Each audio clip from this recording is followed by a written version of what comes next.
وما ارسلناک الا رحمۃ للعالمین.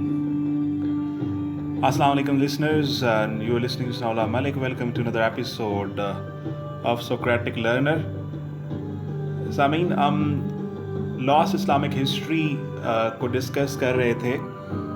اور ابھی ہم نے اس کا پارٹ 1 کر لیا تھا، جس میں ہم نے پری اسلامک عربیہ کے اوپر بات کی تھی، اور آج ہم اس ہستی کے بارے میں بات کرنے لگے ہیں جن کے اسٹیچر کا اندازہ اقبال کی اس بات سے لگایا جا سکتا ہے کہ اقبال نے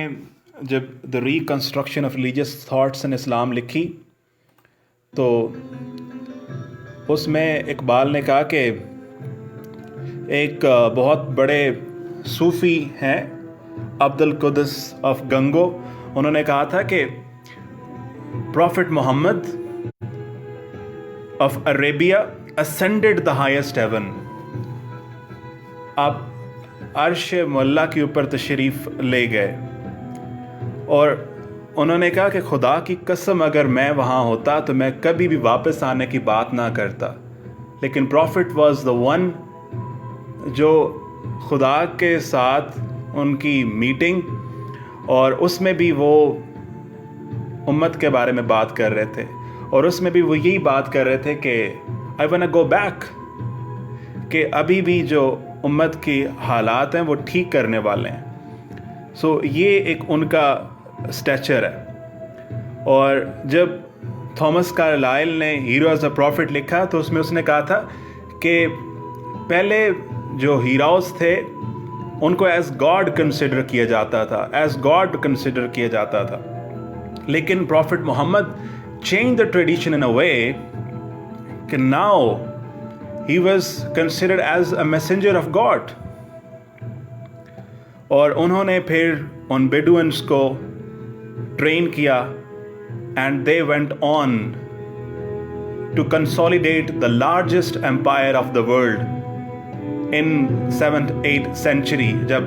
یورپ میں آل اکراس ڈارک ایجز چل رہی تھیں. تو یہ پروفٹ کی لائف کا فیض تھا، یہ پروفٹ کی لائف کا اثر تھا جس نے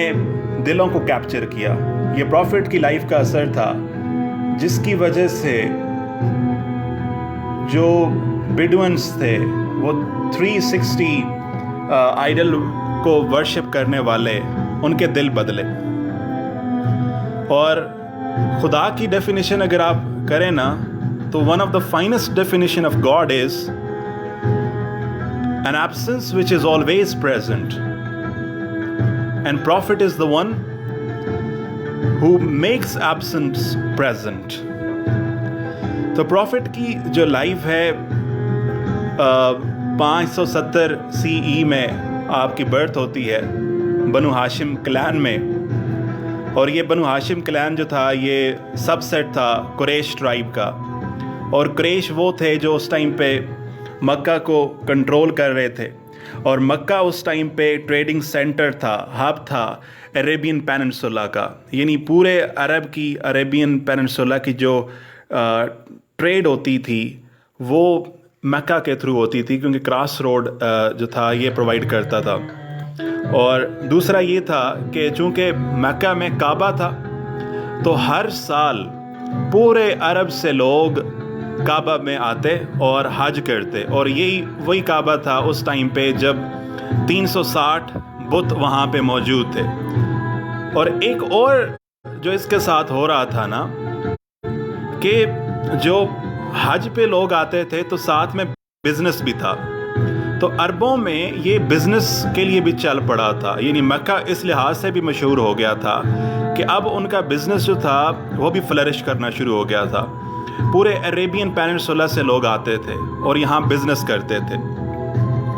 اور یہاں کیونکہ ٹریڈ روٹ تھا، ایک طرف رومنز تھے ایک طرف یمن تھا، اور ریلیجن کا یہ فوکل پوائنٹ تھا. نا پروفٹ کی جو لائف ہے، اگر آپ اس کی فلسفی اگر آپ اس کو ڈسکرائب کریں تو جیسے ابن عربی نے کہا تھا کہ جو درد ہوتا ہے یا پین ہوتی ہے وہ خدا کی سب سے بڑی بلیسنگ ہے، اور اگر یہ خدا کی سب سے بڑی بلیسنگ نہیں ہے تو خدا نے اپنے پیغمبروں کو کیوں درد دیا تھا، کیوں اتنے دکھ سے وہ گزرے. تو پروفٹ کی لائف شروع ہی ہارڈ شپ سے ہوتی ہے،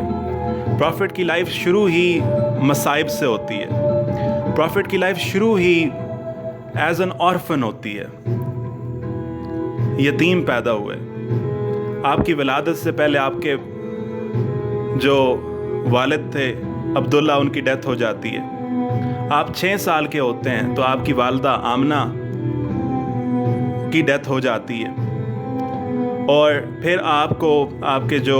گرینڈ فادر ہیں عبد المطلب، وہ آپ کو پالتے ہیں، اور لیکن 2 سال کے بعد ان کی بھی ڈیتھ ہو جاتی ہے۔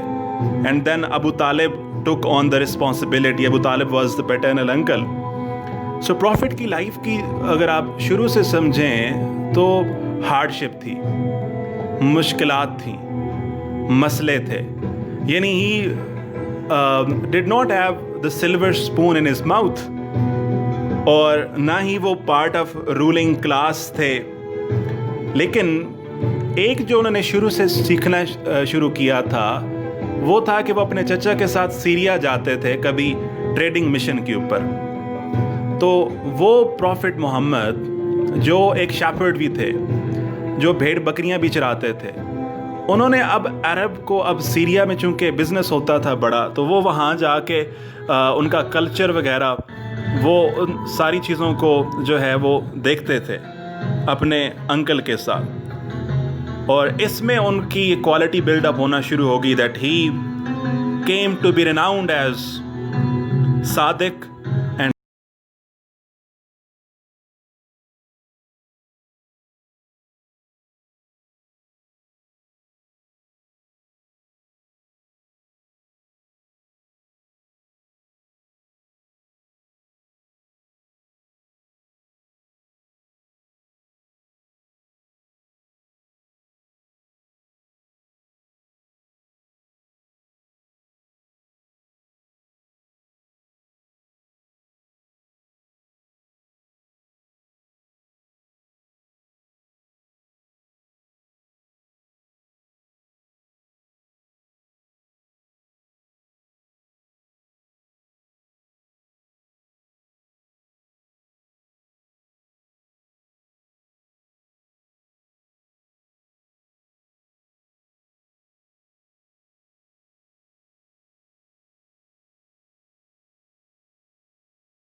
شروع ہو گئی تھیں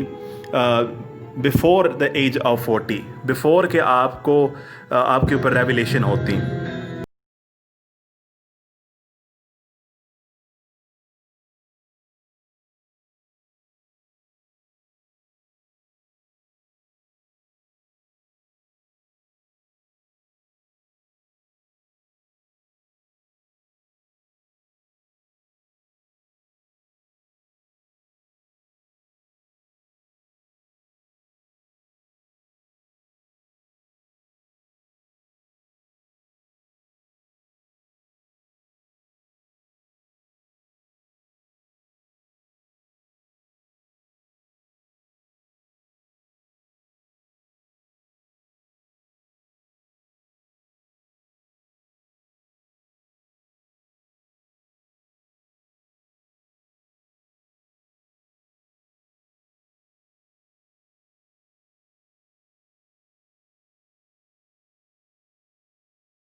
آتے ہیں وہ پھر اپنے کزن ورقہ بن نوفل کے پاس جاتی ہیں اور وہ اس بات کو ویریفائی کرتے ہیں, وہ اس بات کو ویلیڈیٹ کرتے ہیں دیٹ ہی از دا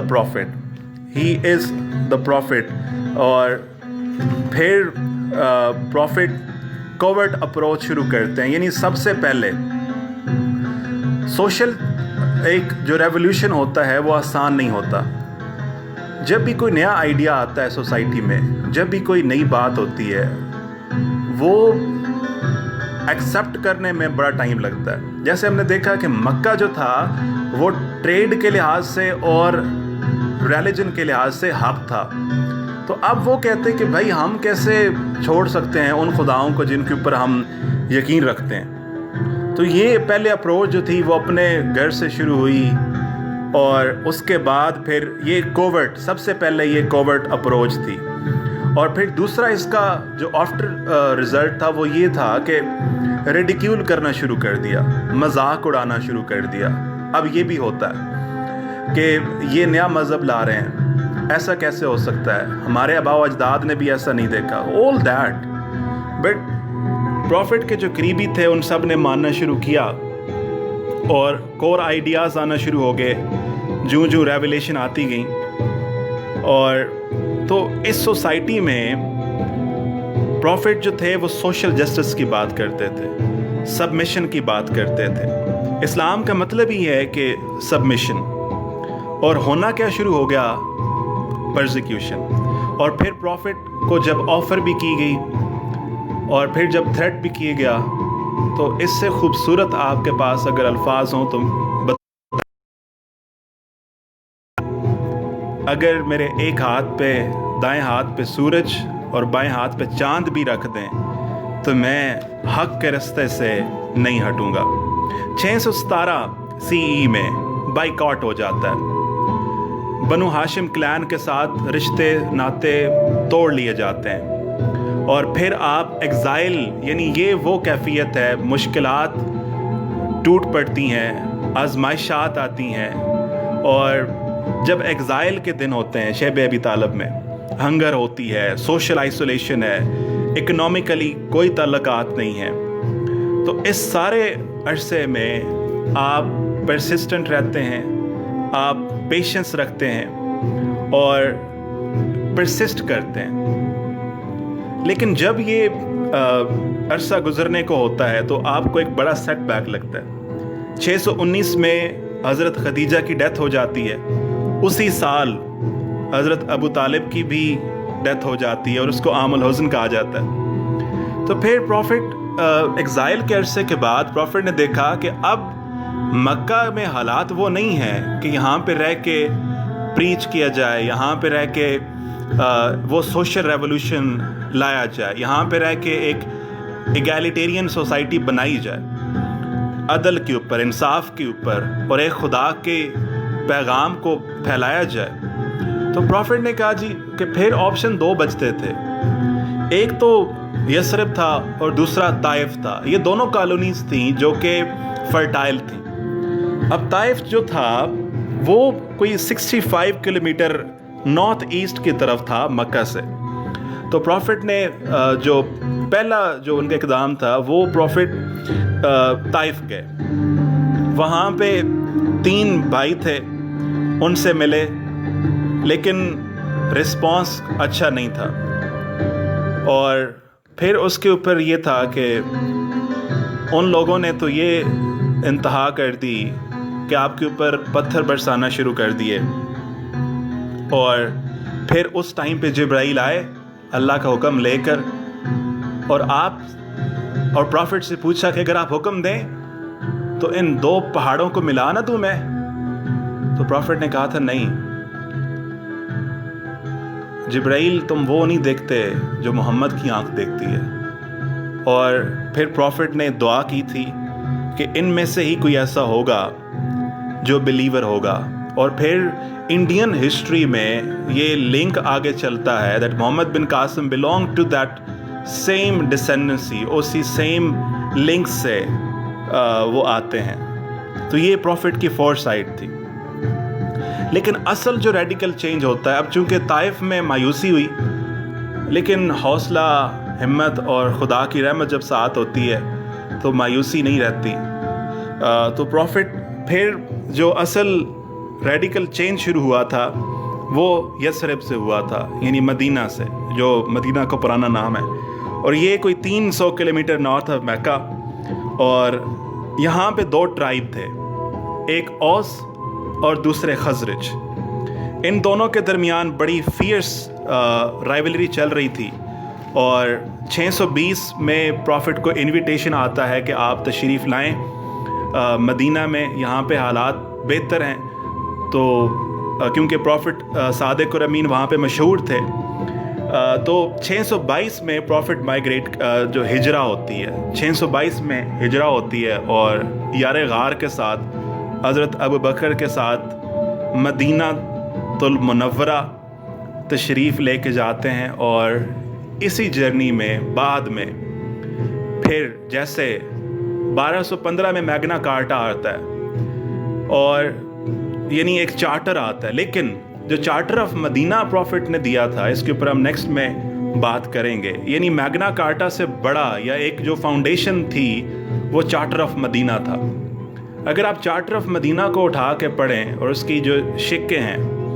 کہ اس میں کن کن کے رائٹس ہیں، مائنورٹیز کے کتنے رائٹس ہیں، مسلمز کے کتنے رائٹس ہیں، جسٹس کا نظام کیا ہے، اور جو ٹریڈ کا جو سارا کا سارا سسٹم ہے وہ کیسا ہے، تو ہیومن رائٹس کی سب سے بڑی مثال آپ کو چارٹر آف مدینہ میں ملتی ہے۔ تو یہ ہم اپنے اگلے پارٹ میں ڈسکس کریں گے۔ آج کے لیے اتنا ہی، اور پروفٹ کی اس دعا کے ساتھ جو مجھے بہت پیاری لگتی ہے. آج کی اس ڈسکشن کو ہم اختتام پذیر کرتے ہیں. پروفٹ فرماتے ہیں, او اللہ, I ask for beneficial knowledge, acceptable action and good provision. Thank you for listening.